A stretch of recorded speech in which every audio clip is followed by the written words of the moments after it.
Bon, alors, dernière question. Les attaques, est-ce qu'elles peuvent être matérielles? Pardon? Les attaques. Ouais. Est-ce qu'elles peuvent être matérielles? C'est-à-dire? Parce que moi, j'ai vu dans un appartement, en fait, j'ai une pièce qui est. Le sol, c'est du bois. J'ai un mur, le mur, c'est la cuisine. Et chaque soir, c'est le soir, ça se fait en général, il y a des craquements au niveau du sol.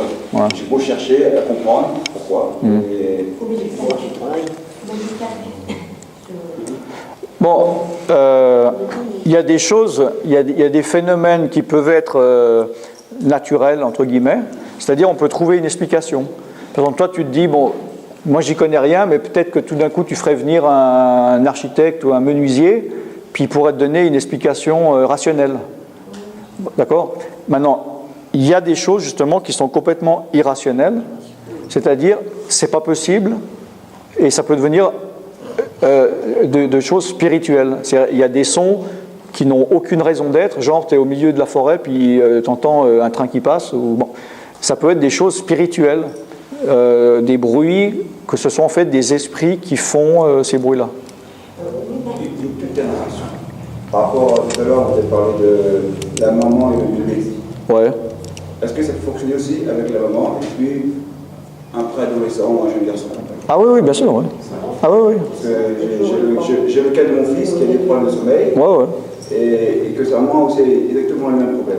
Non, ça peut se passer avec le mari ou la femme. À partir du moment où il y a un lien. Parce que moi je dors bien. À partir, ouais, non, mais justement, mais à partir du moment où il y a un lien spirituel. Parce que là, apparemment, la maman, elle est un petit peu dépressive. Et elle a du mal à dormir. Jusqu'à présent, aucun problème à résoudre aucun docteur ou son problème. Et mon fils, sans savoir pourquoi, a plus ou moins le même problème de sommeil. Et il arrive parfois à ne pas dormir en nuit entière. Ah ouais. Ah ouais. Ouais, bah ça peut être d'ordre spirituel. Du bébé-là, c'est maintenant que j'ai fait la relation. Peut-être que tous les deux. Ouais. Bah, d'autant plus que les médecins disent qu'ils ne trouvent rien. Parce c'est énormément, si tu fais le tour des médecins du monde entier, ils se trouvent très souvent devant des cas où des gens ont des problèmes physiologiques, ils ont fait tous les tests du monde entier, et pour eux, il n'y a rien, et ils disent « je ne comprends pas ». Ça, c'est très souvent. Hein? Ouais, alors dernière. Hein. Dans la Bible, l'Esprit de Dieu ne peut pas cohabiter avec les... Donne-moi le verset, alors. Il n'existe pas, ce verset. Non, c'est quoi le verset? Il n'existe pas, ce verset. À partir du moment où il y a l'Esprit du Seigneur qui est en toi... Ouais, mais montre-moi le verset, là. Non, il n'existe pas, tu ne le trouveras pas. Non, il n'y est pas, il n'existe pas. Non. Non, ou je ne sais pas où c'est que tu as... Non, il y a un verset qui... Non. En fait, c'est dans le livre d'études. Ça, parce que dans la Bible d'études, oui. Ah, si tu lis... Alors fais gaffe avec ça. Si tu es en train de me dire que tu lis une Bible avec des commentaires bibliques, puis tu commences à mélanger les commentaires avec la Bible, arrête vite de lire cette Bible. Hein. Parce que ça devient dangereux. Hein. L'ennemi peut utiliser ça. Hein. Il faut vraiment faire la différence entre savoir où tu sais que tu as lu ça dans un commentaire ou dans un livre, et où tu as lu ça dans la Bible, et ce que l'Esprit de Dieu t'a montré, ou le raisonnement que tu as eu. Maintenant, la chose, à ma connaissance, la plus proche de ça, c'est où on pourrait dire que voilà, les ténèbres ne peuvent pas cohabiter avec la lumière, etc. Mais maintenant, parce que la phrase « les démons ne peuvent pas cohabiter avec l'Esprit de Dieu », c'est les ADD qui ont inventé cette phrase. C'est-à-dire qu'il utilise, c'est un leitmotiv de base qui balance en première, voilà. Mais c'est pas du tout c'est pas écrit dans la Bible. Ça ne veut pas dire que c'est juste ou c'est faux, mais ce n'est pas dans la Bible. C'est ce qu'on n'a pas. Que Dieu ne veut pas habiter avec le démon. C'est pas que Dieu ne veut pas habiter avec le démon, c'est que le démon ne peut pas habiter avec Dieu. Parce qu'il n'en a pas l'ordre de Dieu. Il ne peut pas supporter la lumière, la présence et la gloire. C'est impossible. C'est pas que... Voilà. Maintenant, alors, le dernier thème, justement, le dernier thème où ils vont dire alors pourquoi est-ce que vous faites des séminaires de délivrance pour des chrétiens en chassant des démons, puisqu'ils sont baptisés du Saint-Esprit et que le démon ne peut pas cohabiter avec l'Esprit de Dieu? Mais moi, j'ai jamais dit qu'un démon peut cohabiter avec l'Esprit de Dieu. Pour moi, un démon ne peut pas cohabiter avec l'Esprit de Dieu. Hein? Oui, mais ce n'est pas dans la Bible. Ce verset n'est pas dans la Bible. Hein? Parce que on est à compartiment. On a un esprit, on a une âme, on a un corps. Maintenant, souvent, on voit que c'est comme si on est à un compartiment, on est une boîte vide, puis l'Esprit de Dieu vient en nous, donc les démons, ils ne peuvent pas rester. Mais je pense que c'est un peu plus complexe que ça. Et là où l'Esprit de Dieu vient habiter dans notre esprit, ce n'est pas là où il y a les démons. Les démons, en général, vivent au niveau de l'âme et au niveau du corps. C'est-à-dire, soit ils vivent à des liens par rapport au corps qui créent des maladies. Alors justement, en chassant le démon, c'est arrivé plein de fois, même sans prier pour la maladie, hein, en chassant des démons, les maladies se sont résolues, se sont résolues.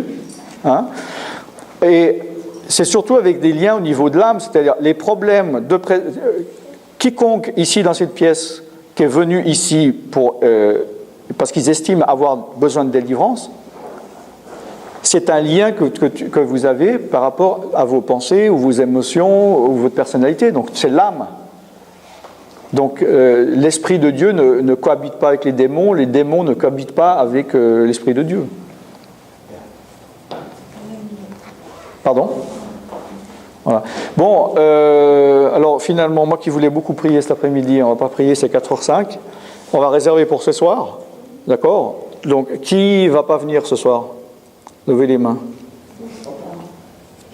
C'est dommage. C'est dommage, moi je vais pouvoir prier. Ah ben c'est ce soir que ça se passe. Moi je voulais, mais les questions étaient intéressantes.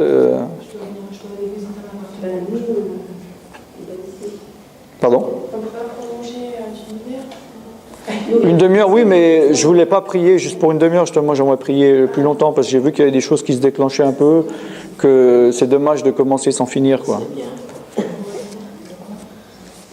Pourquoi pas? C'est une question, vous habitez loin, c'est ça? Ça qui veut prier. De la sagesse, je peux pas rester toute la journée, j'ai un mari qui va trouver Ce soir, Ah. C'est ici, je crois. Ce soir, c'est ici. Oui, oui, oui. C'est que le culte demain, au premier. C'est pas ici, demain. Ah, c'est pas ici. Non, j'ai expliqué tout à l'heure. Là, c'est le deuxième. J'ai entendu quelqu'un, un pasteur, un évangéliste, dire il faut que tous les pasteurs n'étaient pas intègres. Tous les pasteurs n'étaient pas intègres? Ouais. Bien sûr que non. Bah, ça veut dire que tous les pasteurs ne sont pas intègres. Personne n'est intègre. Ah, intègre. Intègre, ça veut dire entier, ça veut dire intègre, ça veut dire être entier, c'est-à-dire être correct, ne pas mentir, être de confiance. Les pasteurs qui mentent. Oui. C'est des humains. Il y a des bandits, il y a des brigands comme partout. Il y a des assassins. Mais il faut faire la différence entre pasteur et pasteur, c'est-à-dire que pasteur, c'est un des 5 ministères qu'il y a dans la Bible. C'est un ministère, c'est un ministre que Dieu a établi. Et il y a des gens qui, simplement, ils ouvrent une église, puis ils font une école biblique, ils se disent pasteurs, mais ils ne sont pas pasteurs selon le cœur de Dieu. Et il y a des gens qui ouvrent des églises uniquement pour profiter des gens financièrement ou je ne sais quoi. Donc il y a des bons pasteurs, il y a des mauvais pasteurs. C'est des personnes comme des autres. Il faut comme on dit, on reconnaît l'arbre à son fruit. Pourquoi Dieu alors laisse des gens se dire pasteurs? Bah parce que Dieu laisse faire jusqu'à il ne va plus laisser faire, et puis là ça va chauffer, ça va être le jugement de feu. Et puis chacun paiera pour ses actes et ce qu'il a fait de bien ou de mal. Et là, ça va tomber là. Hein? En plus, les pasteurs, vous serez donc doublement Exactement. jugés que les autres. Exactement. C'est- Exactement. Exactement. Exactement. Non, maintenant, non. Ce soir à 8h. Ok, on va conclure. On va conclure. On va prier. Tu veux prier, Imelda, pour la conclusion? Seigneur Jésus, merci parce que c'est toi qui nous